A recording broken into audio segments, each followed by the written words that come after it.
ఒక మనిషి నశించిపోవడానికి ప్రధానంగా 3 కారణాలు ఉంటాయి. ఎంత తపస్సు చేసిన వాడైనా, ఎంత తేజోవంతుడైనా ఈ 3 దోషములు అంటుకోకుండా చూసుకోవాలి. అందులో పరస్వానాంచ హరణం, వేరొకరి భార్యని అపహరించి తీసుకొచ్చి బంధించి ఉంచితే ఆమె శోకించి ఆమె కంటి వెంట పడుతున్న బాష్పధార నీటి చుక్కైనా దానిని మించిన అగ్నిహోత్రం ఉండదు. అది వంశాన్ని కాల్చేస్తుంది.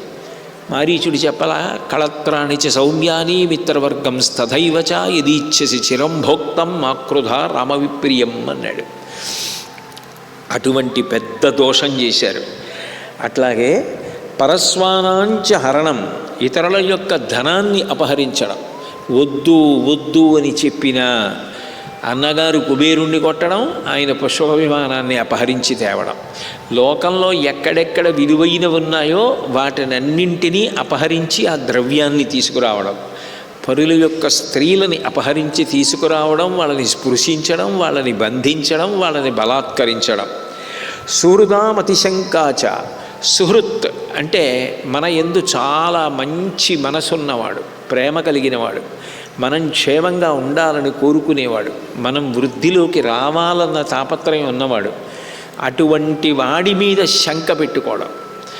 వాడు నిజంగా నా మీద ప్రేమ ఉండే మాట్లాడుతున్నాడా, వాడు నా మీద ప్రేమ లేకుండా కపటంగా మాట్లాడుతున్నాడేమో అని అనుమానాన్ని పెంచుకోవడం ఒక వ్యక్తి నశించిపోవడానికి కారణం.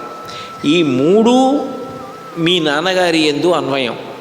మీ కుటుంబంలో అందరికీ ఇవి అలవాటైపోయి నిష్కారణంగా లోకక్షేమాన్ని కోరుకునేటటువంటి మహర్షుల్ని సంహరిస్తూ ఉండడం, దేవతలతో విరోధం పెట్టుకోవడం, అహంకారం, నా అంత వాణ్ణి నేను, నాకన్నా గొప్పవాడెవరంటూ ఉండడం, శత్రుత్వం, అయిన దానికి కాని దానికి శత్రుత్వం పెట్టుకొని అవతల వారి మన మీద క్రోధం పొందేటట్టు, అవతల వారు మనం స్మరణలోకి రాగానే వాడు పరమ దుర్మార్గుడు, వాడు నశించిపోవాలని కోరుకునేటటువంటి భావం పుట్టేటట్టుగా ప్రవర్తించడం.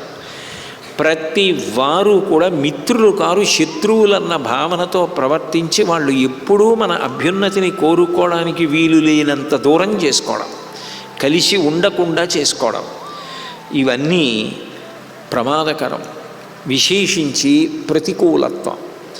ఏదైనా ఒక మంచి మాట చెప్దామన్నా అసలు వినకపోవడం, ఇవన్నీ కలిపి ఒక వ్యక్తి నాశనానికి కారణమవుతాయి. కానీ ఒక వ్యక్తి అభ్యున్నతికి ఎట్లా కారణమవుతాయి?